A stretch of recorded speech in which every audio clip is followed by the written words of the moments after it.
윤석열이 몇 개 부서 장관들을 갈아치우겠다고 발표했습니다. 문화체육관광부와 국방부, 여성가족부 이렇게 3개가 갈릴 예정이죠. 다른 장관들도 같이 갈아버려야 하지 않나 싶은 생각이 들긴 하는데 말이죠. 어쨌든 국방부 장관의 신원식, 문체부의 유인촌, 여가부에는 김행이 인선됐습니다. 그래서 준비했습니다. 오늘 주제는 신원식, 유인촌, 김행, 그때 그 사람들입니다. 입 벌려라! 씻어 들어간다! 우선 신원식 정말 어마어마한 사람입니다. 드라마 DP 시즌2 에피소드 중에 불고기 괴담이라는 에피소드가 있어요. 다들 보셨나요? 마치 이 사건을 모티브로 한 게 아닐까 할 정도로 똑같은 사건이 있었습니다. 1985년 포천의 승진 사격훈련장에서 불발탄을 밟아 한 병사가 사망합니다. 그런데 작년 12월 군 진상규명위에서 이 사건이 사실은 오발로 인한 사고였고 지휘관이 책임 안 지려고 부대원들 입막음하고 개인의 실수로 몰고 가 사건을 덮었다는 거예요. 바로 이 사고의 현장 지휘 책임이 신원식 국힘당 의원이라는 겁니다. 당시 고지점령 훈련이라는 걸 하는 중에 멀리 날아가야 할 포가 잘못 발사돼 가까이 있던 이병에게 떨어진 거죠. 그런데 이 60mm 박격포 운용 책임자는 중대장이었고 당시 8사단 21년대 2대대 5중대장이 28살의 신원식 대위였습니다. 그렇게 묻힐 뻔한 사건을 당시 목격한 사람이 군 진상조사위에 재조사해달라고 접수를 합니다. 이 목격자는 이렇게 말합니다. 누군가가 포를 쏜 순간 야, 포 잘못 쐈다! 고 무전하는 소리가 들렸어. 그러니까 중대장도 쏜 순간 안 거야. 몰랐을 리 없지. 라고 증언했고 사고 직후 피해자가 분대장에게 엎여 집결지로 내려왔을 때 희생자를 살피는 중에도 신원식 중대장이 그 자리에 있었다고 증언을 해요. 그리고 당시 시신의 상태에 대해서도 중요한 증언을 하는데요. 그때 몇 명 못 오게 했어. 근데 나는 고참이니까 한번 봐야겠다고 해서 가서 봤어. 몸의 오른쪽 반이 날아갔는데 판초 우위가 막 폭폭폭 뚫렸더라고. 방독면도 빵꾸가 나고 그랬어. 불발탄을 밟으면 발목이 성치 않았어야 했는데 발목은 있었어요. 그때 중대장도 거기 있었지. 이렇게 이야기합니다. 그러나 신원식은 이렇게 발목이 온전한 피해자 시신을 두고도 아직도 오폭 사고는 없었다고 주장 중이죠. 그런데 더 심각한 건 부대 입단속을 신원식이 직접 하고 다녔다는 겁니다. 승진 훈련장에서 인사계가 우리 같은 고참들 불러놓고 불발탄이라 그래라 이렇게 얘기했지. 그때 당신은 시킨 대로 해야 하잖아. 부대로 들어와서 다음 날인가 각 중대 앞에 보면 사열대가 있어요. 중대장이 거기에 모아놓고 불발탄 밟은 거다 입 조심해라 그랬지. 길게는 말 안 하고. 사건의 진상은 은폐되고 신원식은 합동참모차장을 거쳐 중장으로 예편한 뒤 2020년 총선에서 국민의힘 비례대표로 국회의원이 됩니다. 그리고 국방부 장관을 눈앞에 두고 있죠. 신원식은 이 진상조사 결과를 두고 군 진상규명위의 결정이야말로 실체적 진실을 뒤집는 허위 결정이라며 특히 군 진상규명위는 서로 대립되는 진술을 놓고 최소한의 검증과 확인도 없이 합리적 논리도 없이 입맛대로 취사 선택했다고 반박했다죠. 진짜 뻔뻔한 놈이네요. 문제는 40년 전의 신원식이 아니라 오늘의 신원식은 더 막장이 되었다는 겁니다. 신원식은 워싱턴 선언을 두고 워싱턴 선언은 제2의 한미상호 방위조약이라고 해도 결코 지나치지 않다라고 말합니다. 그러면서 미국이 나토 핵 공유하는 거랑 같은 거다라고 주장하죠. 뭔가 익숙한데 이거 김태호가 했던 말 아닌가? 핵 공유를 하는 것 같은 느낌을 받을 것이다. 느낌적 핵 공유 그거 아니야? 근데 더 웃긴 건 이러고 나서 미국이 핵 공유 아니라고 바로 반박해버려요. 정신승리의 향연입니다.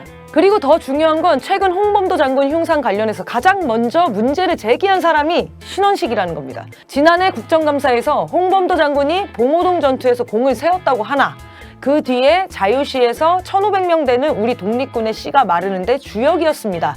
라는 가짜뉴스를 당당하게 유포하죠. 자기 부하 죽음을 진급의 발판으로 삼은 신원식의 과거사를 보니 최근 최상병 죽음을 책임져야 할 사단장을 왜 그렇게 개거품 물고 비호하려 했는지 이해가 되시죠? 거기다가 신원식이 전역할 때 전역사에서 뭐라고 했는지 아세요?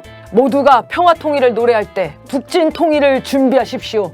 통일의 과정이 아무리 평화롭더라도 그 완성은 총구로부터 나옵니다. 좀 미친 게 아니죠? 이미 역대 어느 국방부 장관보다 더 나대는 호정강인데 이런 자가 국방부 장관이 된다는 것은 그냥 전쟁으로 직진하겠다. 특히 사병들은 다 목숨을 걸어라. 죽어도 내 책임 아니다. 하는 거 아니겠습니까? 그 다음은 유인촌입니다. 와, 진짜 언제적 유인촌이야. 이명박 정권 초대 문체부 장관으로 이미 그 너절한 문화적 수준을 다 보여주었기에 긴 말이 필요 없죠. 국무위원 신분으로 욕설의 대중화와 아이패드 직구 얘기를 개척했던 인물 아닙니까? 2008년 국정감사 도중 기자들을 향해 말한 영상 유명하죠? 사진 찍지 마. 찍지 마. 승부나 꽂혀 정말. 전원일기 이미지로 널리 알려진 유인촌이 완전 딴판인 실체를 커밍아웃해서 충격을 선사하죠.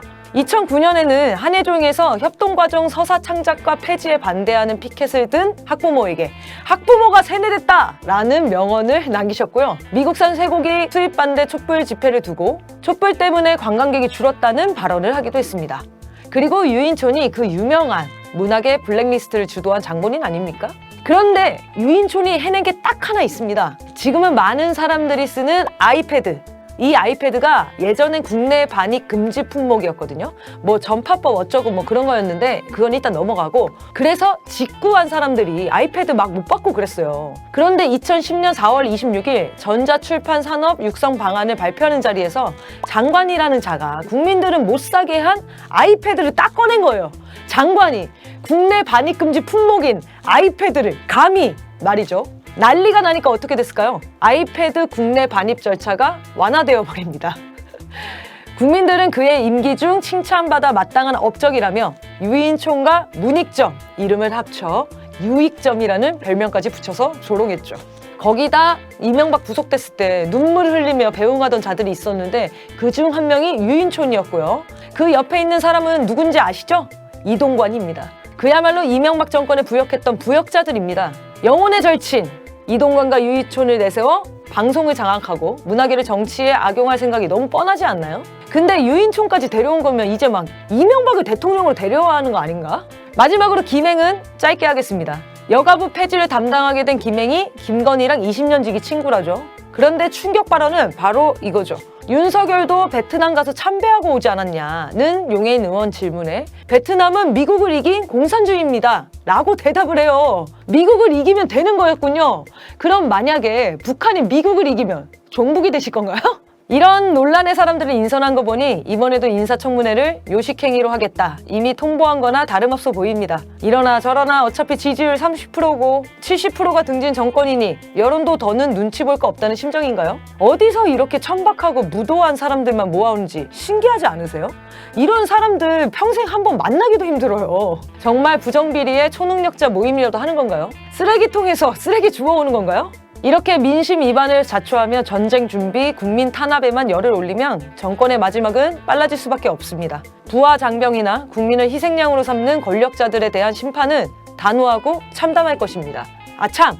인도네시아에 함께 다녀온 기시다도 국면 전환용 개각을 꺼내들었습니다. 그나마 이성적인 소리를 하던 장관들을 갈아치우겠다는 것 같은데 한일 양국의 쓰레기 내각도 내선 일체를 향해 수준을 맞추는 건가요? 여기에 딱 맞는 사자성어가 있죠.